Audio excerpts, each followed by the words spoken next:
촬영장에는 늘 시계가 있다. 그 시계는 벽에 걸린 숫자가 아니다.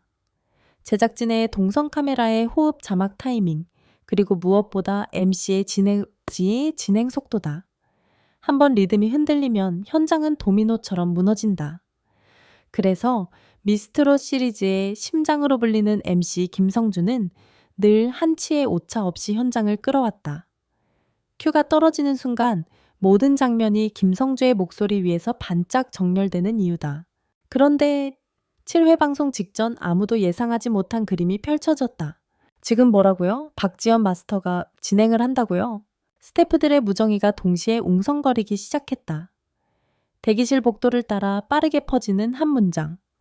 오늘 오프닝은 박지연이 잡습니다. 예고만으로도 긴장감 맥스. 그런데 그날은 더 달랐다. 미스트로스 안은 이미 예고만으로도 충분히 살벌하다. 제작진이 공지한 7회의 핵심은 분명하다. 본선 3 차전 메들리 팀 미션, 그리고 1등, 2 아니면 모두 탈락 후보라는 문장. 팀을 위해 불태워라, 다 쏟아내라, 모든 걸 걸어라, 말 그대로 올인하라는 경고장이다. 그래서 현장 공기는 원래도 날카로웠다. 참가자들은 목을 풀다가도 숨을 삼켰고, 스태프들은 케이블 하나를 정리하면서도 소리를 죽였다. 누구나 알고 있었다. 메들리 팀 미션은 노래 실력만으로 끝나지 않는다. 팀워크, 동선, 감정선, 선곡, 연결, 무대, 체력. 하나라도 삐끗하면 합이 무너진다. 그런 날 가장 안정적인 축은 MC다. 그 MC가 오프닝 직전 자리를 비운다. 비밀이 시작. 김성주가 사라지었다. 김성주 선배님 아직 도착 안 하셨어요. 누군가 조심스럽게 물었을 때 현장은 이미 불안해지고 있었다. 원래라면 리허설에서 한 번이라도 목소리가 울려 퍼졌어야 할 시간. 그런데 마이크 테스트는 끝났는데도 MC의 멘트가 들리지 않았다. 제작진은 말을 아꼈다. 스태프들은 눈빛으로만 대화했다. 스케줄 지연인가? 컨디션 문제인가? 설마 좀 방송사고? 그때 메인 PD가 짧게 정리했다. 오프닝은 플랜 B로 갑니다. 그리고 플랜 B의 이름이 바로 박지연이었다. 제가 해도 될까요? 박지연의 점단다이 고메이트의 깜짝 등장 순간. 박지연은 심사석에 앉아있는 사람이었다. 평가하고 리액션하고 한마디로 무대를 흔드는 마스터. 실제로 프로그램 정보에서도 박지연은 주요 마스터 라인업에 포함되어 있다. 그런데 그날 그는 심사석이 아니라 무대 중앙으로 걸어 나왔다. 안녕하세요, 여러분. 그 첫 마디가 나오는 순간 현장 공기가 툭 바뀌었다. 참가자들은 동시에 고개를 들었다. 스태프들은 동시에 멈췄다. 카메라 감독은 순간적으로 줌을 당겼고 자막팀은 준비된 문구를 찾느라 손이 빨라졌다. 박지연은 잠깐 숨을 고르더니 이렇게 덧붙였다. 오늘 제가 잠깐 진행을 맡게 됐습니다. 입틀막. 정말로 스태프 몇 명은 손으로 입을 가렸다. 믿기 힘든 장면이기 때문이다. 미스트롯이라는 큰 판에서 진행은 단순한 사회가 아니다. 감정선을 잡고 참가자들의 멘탈을 케어하고 심사와 무대를 매끄럽게 연결하는 허리다. 그 허리를 심사위원이 대신 잡는다는 건 그 자체로 사건이다. 제작진이 숨긴 진짜 이유, 그리고 가장 현실적인 해석. 물론 시청자들이 가장 먼저 떠올리는 질문은 이것이다. 김성주에게 무슨 일이 생긴 거야? 하지만 제작진이 무엇을 숨기고 무엇을 공개하는지는 늘 타이밍의 문제다. 방송 전 추측은 폭주한다. 그래서 현장에서는 가장 현실적인 방식으로 소문을 정리한다. 방송 직전까지 이어진 촬영 스케줄로 인한 컨디션 조절, 오프닝 타이밍만 비는 잠시 공백, 제작진이 준비한 스페셜 오프닝 화제성 장치.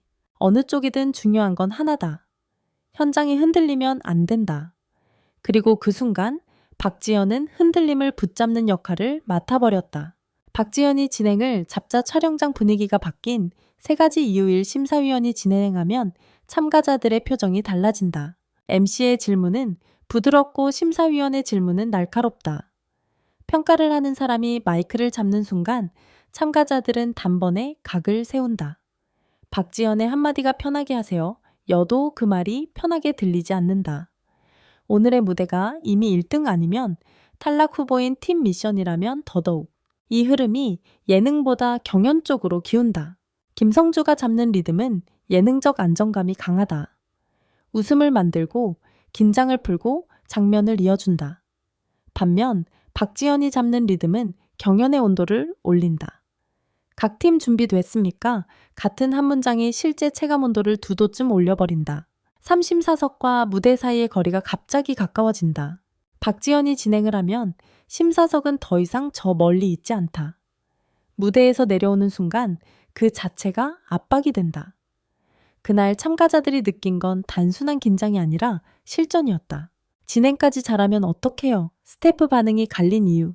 흥미로운 건 스태프들의 반응이 한쪽으로만 쏠리지 않았다는 점이다. 와, 분위기 확 살아난다. 긴장감 미쳤다. 이게 트롯 전쟁이지. 근데 너무 세면 참가자들 멘탈 깨지지 않을까? 현장에는 늘 양면이 존재한다. 화제성은 필요하지만 참가자 보호도 필요하다. 특히 메들리 팀 미션은 구성 자체가 빡빡하다. 그 와중에 진행 톤이 날카로워지면 실수 가능성도 커진다. 그런데 박지연은 의외의 방식으로 균형을 잡았다. 박지연은 오프닝에서 이렇게 말했다고 전해진다. 재구성. 제가 오늘 진행을 맡았다고 해서 여러분 긴장할 필요 없어요. 다만 팀을 위해 오늘만큼은 다 쏟아내요. 이 문장이 왜 결정적이었을까? 제작진이 예고해서 던진 문장과 정확히 맞물리기 때문이다. 팀을 위해 불태워라, 다 쏟아내라, 모든 걸 걸어라. 박지연은 그 문장을 위협이 아니라 응원으로 번역해 참가자들에게 건넸다. 결국 분위기는 이렇게 바뀐다. 겁먹는 긴장, 화살표 집중하는 긴장. 압박의 공기, 화살표 전투의 공기. 불안한 침묵, 화살표 결의의 침묵. 그리고 드디어 김성주가 등장했다. 오프닝이 마무리될 즈음 관객석 뒤쪽에서 익숙한 목소리가 들렸다. 야, 잠깐만요. 제가 빠질 수는 없죠. 재구성 김성주가 들어서자 현장이 한 번 더 터졌다. 이 장면이 만약 실제 방송에 담긴다면 제작진 입장에서는 신의 한 수다. MC 공백이라는 불안 요소를 스페셜 진행이라는 화제 요소로 바꾸고 마지막에 김성주 등장으로 정상화까지 완성한 한날. 시청자가 좋아하는 건 이런 구조다. 불안 반전 안도. 드라마는 이 세 박자에서 탄생한다. 왜 하필 박지연이었나? 제작진이 선택할 수밖에 없는 카드. 박지연은 미스터 트롯 2 출신으로 트롯 팬덤에서 영향력이 큰 인물로 알려져 있다. 그리고 미스트롯 마스터 라인업에도 포함되어 있다. 즉 그는 단순히 노래 잘하는 가수가 아니라 트롯 오디션판의 언어를 아는 사람이다. 제작진이 박지연을 카드로 꺼내기 쉬운 이유는 3가지다. 현장 장악력 심사석에서 이미 리액션과 멘트로 장면을 만든다. 서사 오디션 출신 마스터라는 정체성이 참가자들과 연결된다. 화제성 MC 대타라는 소재 자체가 강력하다. 그리고 무엇보다 결정적 이유는 이것이다. 진행을 맡겨도 방송이 무너지지 않는다. 7회는 팀이 무대의 주인공이다. 그럼 진행도 팀이어야 한다. 7회는 메들리 팀 미션이다. 개인의 기량이 아니라 팀의 합으로 승부하는 라운드. 그렇다면 진행도 개인의 진행이 아니라 현장 전체가 팀으로 굴러가는 진행이어야 한다. 김성주가 돌아오든 잠시 비든 중요한 건 프로그램이 흔들리지 않는 것이다. 그 관점에서 보면 박지연의 깜짝 진행은 단순한 이벤트가 아니라 팀플레이다. 제작진의 플랜 B, 마스터의 책임감, 참가자들의 집중, MC의 복귀. 모든 요소가 팀이라는 주제로 묶인다. 시청자들은 흔히 무대를 보지만 제작진은 사람을 본다. 대본 구성 미션 룰, 그 모든 것은 결국 사람의 호흡으로 완성된다. 이번 사건 재구성의 핵심은 박지연이 진행을 했다가 아니다. 핵심은 이것이다. 방송 직전 가장 위험한 순간에도 누군가 마이크를 잡고 현장을 세웠다. 그리고 그 순간 미스트롯 사의 7회는 더 뜨거워졌다.